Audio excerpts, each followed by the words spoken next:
Ottimo questo incrocio con il pallone portato da Caputo, il cross a cercare De Cesare che riesce a stoppare in palleggio. De Cesare cerca il varco utile, poi si allunga leggermente il pallone. Biancolino va a recuperare il tiro. Gol! Gol! Gol! Biancolino! Biancolino! Biancolino! Ed è 2-0.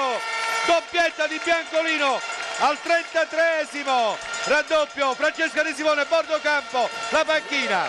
Tutti i giocatori in panchina si abbracciano, c'è una grande gioia in panchina. Allunga il microfono, facci sentire. I giocatori, ora significativo anche l'abbraccio tra il preparatore atletico Fantoni e Gustavo, scappa anche la lacrimuccia a Fantoni. Sarebbe bellissimo poter mettere il microfono in panchina e sentire quali sono le emozioni. Una manovra con un attaccante d'area, c'è poco da fare. Ma è stato importante, come avete visto, gestire un po' la palla con più tranquillità. Poi Caputo ha provato con un gran cambio di gioco a pescare De Cesare.